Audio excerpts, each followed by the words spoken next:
Hey, it's been a while, so I wanted to drop in and provide a quick update on where we are with the bar and the lease proposals and where my head's been at.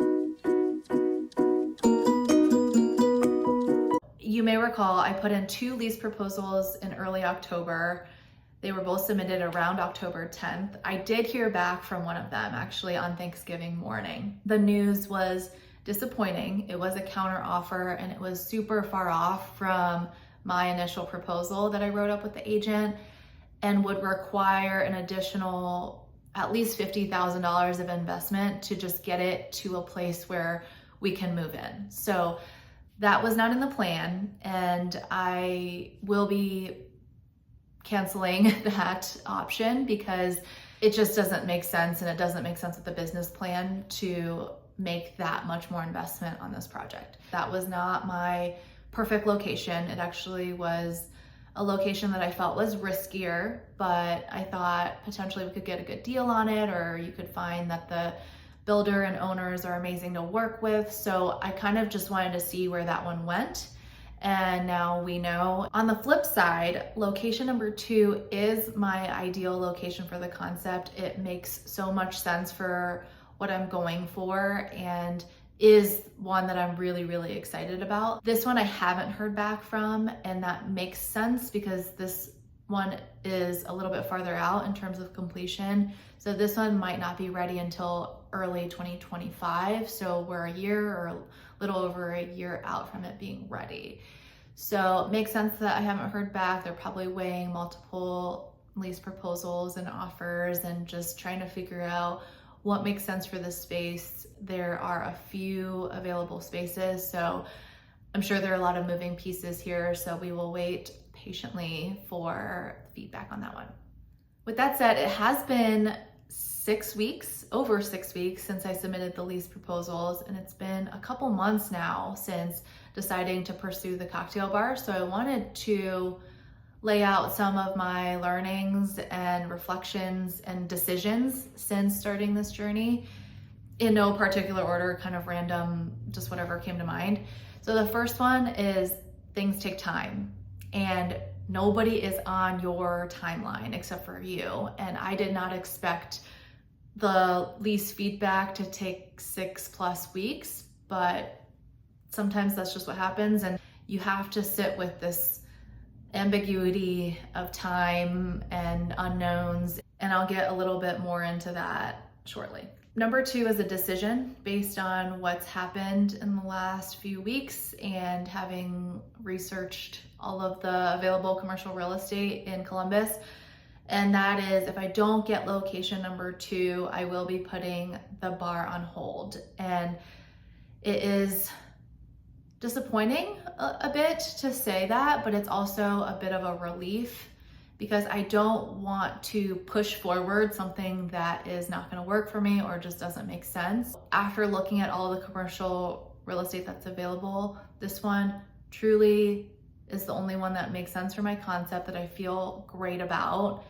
And if I don't get it, the investment and effort and risk is not worth it for me for a second rate or less than ideal location. And I just wouldn't feel good about moving forward until I had a location that I felt really, really comfortable with. I was pretty self-conscious about stating this because I know there's a lot of excitement around the bar. I made a big deal about saying that I was gonna do it, so I am self-conscious about it, but I want to be realistic and true to myself and the vision and make good decisions based off of the information that I have. I heard once, and I have no idea who said this to me, but it stuck with me. So it's that you have no obligation to be who you were 30 seconds ago. You're constantly getting new information every day. You can only make decisions for yourself with what you have in that moment. And if the information changes, then you have to work with what you have. And we're just constantly iterating, trying to not be so hard on myself if we don't move forward with the bar and just think of it as a part of the process, really. That actually flows well to point number 3, which is going through this process is not a waste of time to me.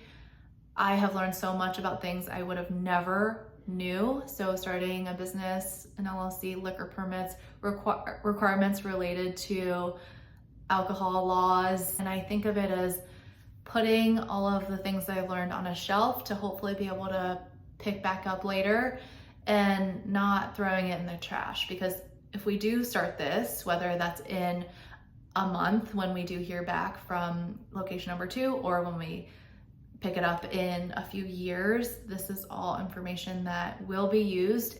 Number 4 is that you really have to be okay with ambiguity, and that is something I've learned I'm absolutely not good with. I very much operate with clear goals in mind, and I like to have a direction that I'm headed, and I feel very motivated when I have a direction. So marathon training, you know that there's a marathon coming up and you follow a training plan in order to get to your end state. So that is what works for me, and what I've learned in this process of pursuing the bar is that everything is ambiguous, and you might go weeks and weeks at a time without knowing what the next step is.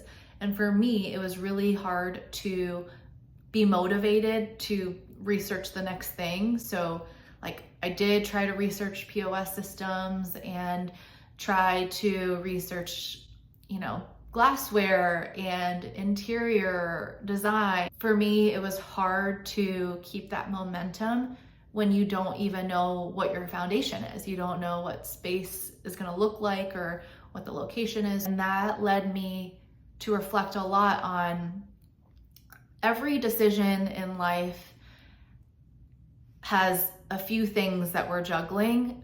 It's more than a few things, but there are 3 predominant things that come to mind. It is a balance of effort, fulfillment, and earning potential. So effort for something like becoming a YouTuber, high, very high, right? You're constantly having to film, write down ideas, editing takes forever if you're doing it yourself. So that effort is high. The fulfillment, I think, is personal. And then 3, earning potential can be high, but realistically, not at all high at first, right? You might not be making money for a while. So everything is a balance of those 3 things. And for the bar, I was thinking it is high effort, especially somebody who hasn't done this before, right? The fulfillment, I think, would be very, very high because I love this. I love experiences. I love creating. And then the earning potential is not high, right? So a 20-seater bar is not going to have the best earning potential in the world. If I open 10 of them, maybe the earning potential would be much better, but it's not the most lucrative gig I will have. So that just made me think that with every job and every decision that we make, it really is kind of a balance of those 3 things in my mind. If I think about the mix of those 3 things for my last job, it wasn't right for me. I don't regret leaving. I do think it took the excitement and prospect of opening a bar to kind of push me in the direction to get the courage to leave, but I don't regret it, even if the bar does not work out in the short term. I will be finding what that right mix is for me in the bar or in the next thing that I pursue if the bar doesn't work out, but that's kind of where I am. I just wanted to be open and honest and candid about everything because this is the first time I'm going through this. I said, I'd be taking everybody on this journey with me, and I wanted to be as open as possible because there's no right answer. I guess the right answer is what works for you personally, because you're the one who's going to deal with the wins and you're the one who's going to deal with the failures. So it really is just whatever makes the most sense for you. And I'm trying to remind myself that even though I've made this announcement that I'm doing this, it feels like a lot of pressure sometimes to just move forward. We are in this waiting period still, but I will keep you posted. Thank you so much for tuning in and for caring, and I will see you in the next episode.